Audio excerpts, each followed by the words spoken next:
ये मामला है बन्नौर गांव है, बीकेटी थाने के अंतर्गत आता है। तो परसों शाम की घटना है। ये है पीड़ित व्यक्ति रवि कुमार, है ना। तो इनकी दुकान है परचून की, और ये इनकी पत्नी बैठी होंगी दुकान में। कहाँ है वो? विमलेश जी। हाँ, बताइए पूरी बात बताइए। मैं अपनी शॉप पे मैं अपनी शॉप पे बैठी हुई थी और वो सामान लेके जाने लगे, तो मैंने कहा भैया बकाया राशि जो है वो मुझे दे दीजिए, बकाया राशि मुझे दे दीजिए। तो उन्होंने कहा कि मैं बकाया राशि दूंगा, लेकिन 1-1 रुपया करके दूंगा जब तुम भीख की तरह मांगोगी। हाँ, ये बात बोली उन्होंने। उसके बाद जब मैंने कहा कि भैया ऐसा थोड़ी ना होता है, हमारा पैसा आप भीख की तरह क्यों देंगे और हम आपको भीख मांगने वाले दिखते हैं। तो उन्हें अनुसूचित जाति की गालियां देना स्टार्ट कर दिया। कौन गाली दिया? राजा ने। नाम बताइए। कौन गाली दी?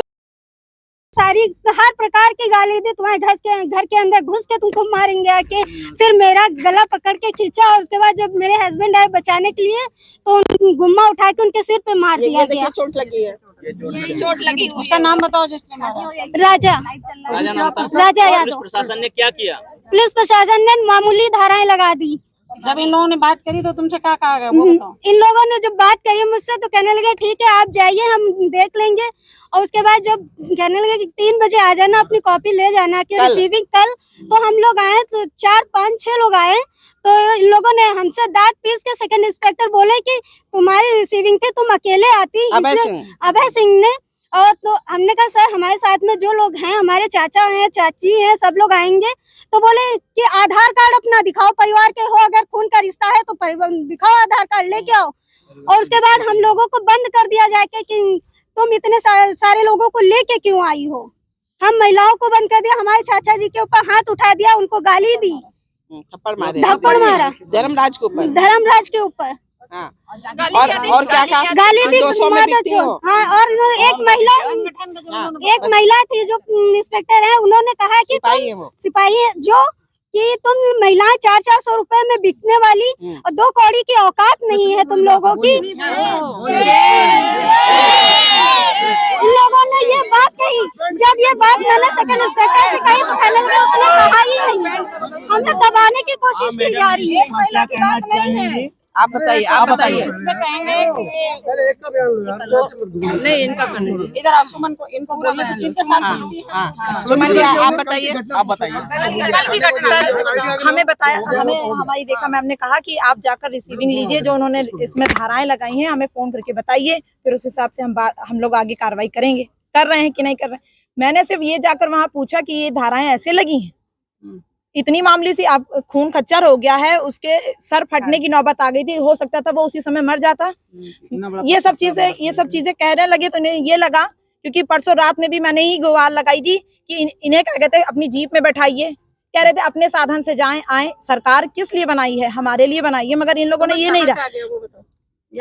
जब कल ये बात हो रही थी, हम लोग खड़े होकर सिर्फ बात कर रहे थे, इन्हें ये लगा ये जो वो थाने का जो अभय प्रताप सिंह थे, वो हमेशा कहने लगे कि तुम झूठी हो, तुम मक्कार हो, तुमने क्या कहते हैं तुम आई हो यहाँ पे धंधेबाजी कर रही हो, यहाँ पे नेतागिरी झाड़ रही हो, इसे उठाकर बंद कर दो। और इनके सारे जितने भी लेडीज थे, पुलिस वो सिपाही थी, कांस्टेबल, उन्होंने खींच के लेके गए, बदतमीजी की, मुझसे कह रहे हैं तुम्हारी औकात है कि तुम इस वर्दी में दिखाओगी। मुझसे ये इस तरह की बातें की जा रही है, तुम्हारी पूरे खानदान में औकात नहीं है, आने वाली पुश्तों में औकात नहीं है कि इस वर्दी में मैं आ सकूं। किसने कहा ये? वो कांस्टेबल, लेडीज कांस्टेबल, नाम सर नहीं पता, रत्ना करके है नाम उनका, रत्ना मिश्रा। वो अंदर बैठ के मुझको धमका रही थी कि तुम्हारे अंदर भूसा भर देंगे मार मार के, तुम्हारी ये जो गर्मी है निकाल देंगे, गर्मी निकालेंगे वो हमारी, हमारी औकात। सिर्फ इस बारे में सिर्फ मैंने इतना ही कहा ना कि हमें न्याय मिलना चाहिए। और सबसे बड़ी बात, वो एक कागज यहाँ पे कांस्टेबल था, वो वर्दी में नहीं था, उसने कहा कि ये लोग 5-4, 300 में बिकती हैं। अच्छा, बिकने का सबको पता है। बताइए, हम लोग यहाँ बिकने के लिए आए थे। 200-300 रुपए लेके कहती है कि हमारा काम करवा दो। हाँ, हम गाँव भर में घूमते हैं और तुम्हारा चलो काम करा देंगे, इतना हमें यही के अधिकारी थे, पुलिस यहीं पे कांस्टेबल थे, जिन्होंने ये कहा कि क्या कहते हैं तुम अपने नाम के आगे सिंह लगाती हो। इन्होंने तुरंत कहा कि इनको उठा के बंद करो जेल में, अपना नाम बताओ और अपना आधार आधार दिखाओ। ये जो मैटर हुआ कैसे हुआ, पूरा प्रकरण बताइए। सर मैं और मेरे वाइफ अपनी दुकान में बैठे थे, बच्चा भी साथ में था, तो वो आए सिगरेट कर लिया ये और फिर पैसा मांगा तो उसने पैसा दिया तो इसने पहले का पैसा भी काट लिया। तो वो कह रहा ग्रुप का भी तो बता रहे हैं। हल्की हल्की बारिश हो रही थी, वो घर गया, 3-4 आदमी लेके आए, हम घर के अंदर थे, घर से हमको खींच के और हमारी वाइफ भी साथ में उनको भी खींच के घर से खींच के हमको मारे। पहले मारा 4 लोग थे, सचिन यादव उर्फ राजा यादव, पप्पू यादव और बबलू यादव, शिवालक यादव, ये 4 लोग थे। 4 लोग खींच के हमको मारे। जब नहीं पाया तो उठा के इतना बड़ा पत्थर आज भी पड़ा है हमारे घर के बाहर, वो पत्थर मार दिया हमारे सर पे। यहाँ पे मारा सर। अब आज तो मारने के इरादे से आए थे। अब साहब जानलेवा हमला हुआ, इतना बड़ा पत्थर मारने, जानलेवा हमला तो हुआ है ना हमारे पर। एक क्या हुआ? जब हम लोग यहाँ पे एनसीआर की रिपोर्ट लेने के लिए आए तो यहाँ एफआईआर की कॉपी लेने आए थे। एफआईआर की कॉपी लेने आए तो उन्होंने हमको एनसीआर की कॉपी दी गई। तो वो जब वहाँ से हम लोग बाहर नहीं तो अभय प्रताप सिंह से हमने पूछा कि सर ये एनसीआर की कॉपी, तो वो बोले तुम लोग बहुत बड़े वकील हो, तुम हमें बताओ कि हमको क्या करना है क्या नहीं करना है। और वो हमको पकड़ के धक्का दे दिया और चाचा को 2-3 घंटा यहीं कैमरे के सामने मार दिया। सीसीटीवी कैमरा सामने मैम लगा हुआ है। और बोलने लगे, जाति सूचक गालियां दी और कहने लगे कि मतलब कि आपको जो करना है, जिसको बुलाना है बुला लीजिए, ये तुम्हारा संगठन 400-400 रुपए बिके हुए लोग हो, देखते हैं कितने लोग तुम्हारे संग आते हैं। कुचले के लिए अगर आवाज उठाना गलत है तो मेरे ख्याल संविधान को तो इधर उधर फेंक देना चाहिए है? आप लोग ना तो बाबा साहब की कदर करते हो ना संविधान की कदर करते हो। एक ड्रेस मिल जाती है तो जो मर्जी करते हो। आप लोगों के घरों की, आप लोगों की आर्थिक स्थिति की जांच क्यों ना हो? जो भी अधिकारी हैं प्रदेश या देश के अंदर, हम मांग करते हैं मीडिया के माध्यम से, कोई भी हो जो बड़े बड़े अधिकारी हैं, जो पुलिस के अधिकारी हैं, तो इनकी आर्थिक स्थिति की जांच होती क्यों नहीं है? कैसे बड़ी बड़ी गाड़ियों में लोग घूम रहे हैं, कैसे बदतमीजी आम लोगों से करती है। ये देश बना है तो बहुजन समाज या आम नागरिकों से बना है, किसी व्यक्ति विशेष का ये देश नहीं है। कोई ये चाहेगा कि मुस्लिम है, दलित है, किसी को चमार कहना, किसी को वाल्मीकि कहना, किसी को चूड़ा कहना, तो ये गैर कानूनी है। उनके ऊपर FIR दर्ज हो, SC/ST एक्ट लगे, उनको तुरंत सस्पेंड करे जब हम यहाँ से लेंगे, और नहीं तो हम जा करके पुलिस हेडक्वार्टर में पूरे प्रदेश से अपने कमांडो को कॉल देंगे। ये जिम्मेदारी आपकी होगी क्योंकि आप इंचार्ज हैं, और पूरे देश में कराएंगे, दिल्ली का घेराव कराएंगे। अब देखना, कल इन्होंने बताया कि हम संगठन से हैं, लक्ष्य से हैं, तो इन्होंने बड़ी बदतमीजी गाली दी है कमांडो को, संगठन को गाली दी है। ये तमाम ऐसे संगठन आते हैं, आप लोग उनको पीड़ितों को न्याय दिलाने की बजाय आप लोगों का फर्ज था उनको बेचारों को मल्लम पट्टी कराते। आपको एक बात बताइए, FIR किसने लिखी? FIR किसने FIR लिखी? इधर आओ भाई थोड़ा सा। आप एक अधिकारी हैं, आपको ट्रेनिंग भी दी जाती है। आप देखिए, कहीं अगर इस धारा को लिखा हो तो मेरे को बता दो। खून जब बह रहा है तो कौन सी धारा लगनी चाहिए बता दो। अगर ये भी नहीं लिखोगे, अगर आएंगे तो आप हम पे, मान लो हमारे पे FIR लिखोगे, हमें बैठाओगे, बैठते हैं हम, बैठाओ गाड़ी में, बैठाओ, लेकर चलो, अरेस्ट करो, अरेस्टिंग करने हम देने के लिए आए हैं। निकल के आए, इतनी हमारी महिला कमांडो सब पढ़े लिखे लोग हैं जो समाज में काम कर रहे हैं। अगर मान लीजिए जो चीज हुई है, नहीं आप आइए, तो अब ये देखिए कि कितना गरूर है इनको अपने ब्राह्मण पे। देखिए कितना गरूर है, जब दलित लोग आएंगे और ये पूरा ब्राह्मण, ये SHO नहीं, और इन्होंने आपकी रिकॉर्डिंग है किस व्यवहार, नहीं SHO साहब के सामने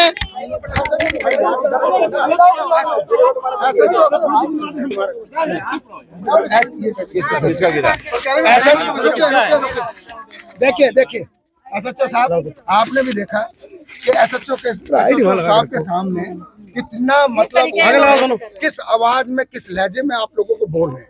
अगर ये आप लोग आते तो ये बोलने देते। कल यही घटना हुई है, और वो भी SHO जो उनके इंचार्ज हैं वो भी खड़े हुए हैं।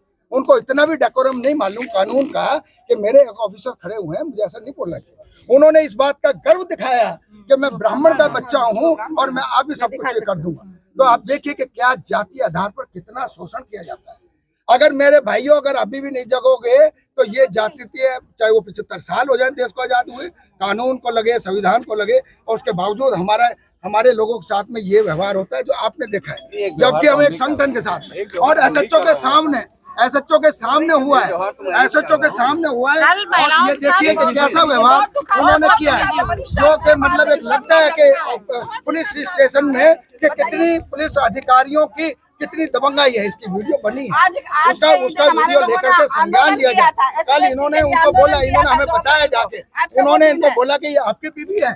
कल आज के दिन अनुसूचित जाति जनजाति के लिए हमारे पूरे देश भर में बहुजन समाज के लोगों ने आंदोलन किया था। हमारे बहुत से भाई शहीद भी हुए थे और हम ये चाहेंगे, हमारे बहुत से लोग शहीद हुए थे। हमको बहुत दुख की बात है कि जो लोग कहते हैं ये आरक्षण से आए हुए हैं, ये लोग आरक्षण से आए हुए हैं और ये पढ़े लिखे हैं, अब इनको आरक्षण की जरूरत नहीं है, प्रतिनिधित्व की जरूरत नहीं है। पढ़े लिखे लोगों के साथ में ऐसा व्यवहार करेंगे लोग। जब हम लोग पहुंचे, जब अगर हमारे साथ ये पढ़े लिखे लोगों के साथ में, संगठन के पदाधिकारियों के साथ में ऐसा व्यवहार करेंगे, जहाँ एसएचओ साहब खड़े हैं जो कि इस थाने के पूरे इंचार्ज हैं, वो इनके अंडर में ही आते होंगे। आप देखिए कि फिर किसका कसूर है। मैं तो एसएचओ साहब को भी इसमें कसूर मानता हूँ कि इन्होंने उनको बढ़ावा दिया हुआ है कि आप बोलिए, मैं चुपचाप खड़ा रहूंगा। अब एक माफी मांगे और एक बदतमीजी करे। भाई संगमित्रा जी, भाई मैं तो ये कह रहा हूँ, जब एसएचओ साहब खड़े हैं और उनके अधिकारी बोल रहे हैं, तो देखिए उन पे भी मैं तो समझता हूँ इनके ऊपर भी कानूनी कार्रवाई इनके ऊपर भी होनी चाहिए। अदरवाइज हम लोग सब गिरफ्तारी देंगे, हम लोग धरना प्रदर्शन करेंगे,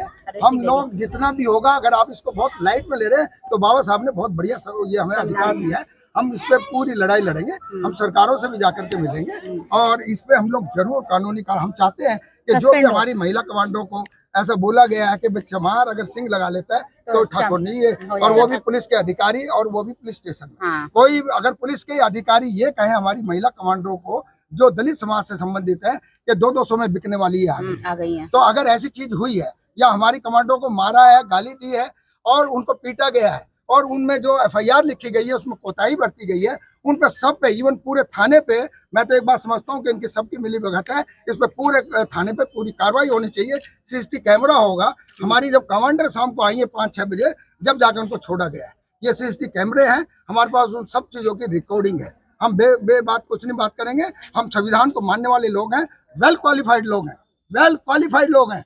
जो महिलाएं दिख रही हैं आपको, वेल क्वालिफाइड लोग हैं, अच्छे अच्छे परिवारों से। लेकिन मैं फिर भी ये कहता हूँ कि क्या दबे कुचले लोग जो हैं, क्या उनको जीने का अधिकार नहीं है? अगर मान लीजिए कोई गांव में नहीं जीने देता, वो हमारे साथ दबंगाई करता है, हमारी बहन बेटी को छेड़ता है, उधर से आकर के मारपिटाई करता है, उसको चोट लगी है, पूरा फटा हुआ है, उसके बाद वो एफआईआर नहीं लिखी जाती, वो धाराएं नहीं लिखी जाती, तो इसका मतलब इनकी मिली भगत है। उसके बाद अगर उनका कोई मतलब उनको न्याय दिलवाने के लिए जो इस समाज के लिए काम कर रहा है, वो संगठन आते हैं, उनकी महिला आती है, उनके साथ दुर्व्यवहार किया जाता है। तिवारी जी, बड़े गंभीर आरोप आपके थाने के पूरे प्रशासन पर लग रहे हैं, आपके थाने के। हम मांग क्या कहना चाहेंगे? मांग करते हैं कि पूरे थाने पर कार्रवाई हो, पूरे थाने सीसीटीवी कैमरे निकाले जाएं और हम इसको किसी कीमत पे मुद्दे को निपटाने। जी तिवारी जी, पूरे थाने पर गंभीर आरोप लगे हैं, यहाँ तक कि महिला कांस्टेबल के ऊपर भी गंभीर आरोप लगाए जा रहे हैं और सामने लग रहे हैं, यानी कि पीठ पीछे लग रहे हैं, सामने लग रहे हैं। खींच ले जा करके बंद कर दिया। हमारे बहुत आने के बाद बहुत देर बाद तो उनको छोड़ा है। एसीपी साहब अभी आ रहे हैं? नहीं अभी रुक जाइए। क्या हुआ था सर? मैं जो एफआईआर की कॉपी लेने आई उसमें मैं उनसे एफआईआर की कॉपी लेने आई, तो उसको मैंने लिया तो उसमें देखा कि धाराएं मामूली सी लगाएगी। तो मैंने उनसे पूछा कितनी मामूली धाराएं क्यों लगाएगी, तो उन्होंने कहा जाके हाई कोर्ट से बात करो, जाके हाई कोर्ट से ले लो, जाके बढ़वा लो जाके। तो मैंने कहा मैं अपने संविधान से बढ़वाऊंगी। तो कह रहे कौन सा संविधान? तो मैंने कहा मेरे बाबा साहब का संविधान। तो कह रहे कौन से बाबा? तो मैंने उनसे कहा कि जो आप ये वर्दी बॉडी पे पहने, ये भी हमारे बाबा साहब के देन है। तो कह रहे मैं ढोंगी बाबा को नहीं जानता। अच्छा, ये बात कांस्टेबल ने बोली।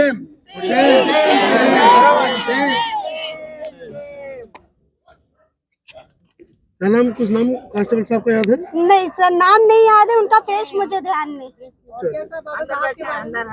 और क्या क्या बोला? और बोला यही कि जाके अपने बाबा साहब तुम्हारे खाने को नहीं दे देंगे, कमा के नहीं दे देंगे तुम्हारे बाबा साहब। हम जो वर्दी पहने ये अपनी ताकत से पहने हैं।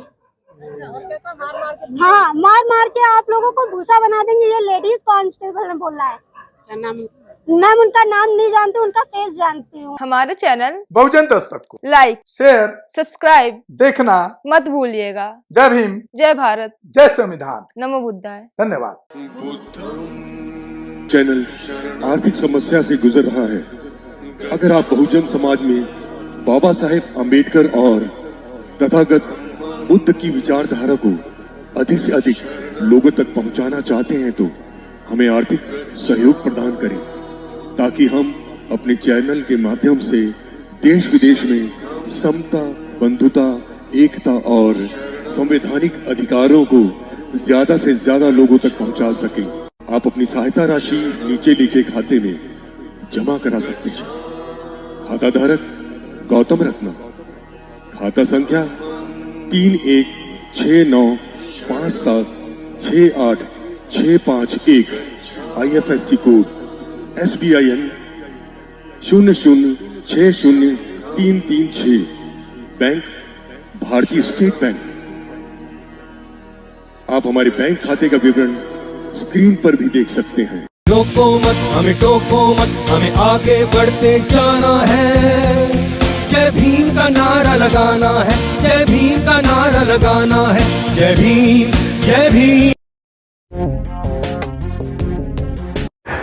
मैं गौतम रत्ना आपका बहुजन फिल्म प्रोडक्शन में स्वागत करता हूं और आप हमारे प्रोडक्शन हाउस के अंदर अपना कैरियर बना सकते हैं as a film director, as a producer and actor and actress and editor and cinematographer also.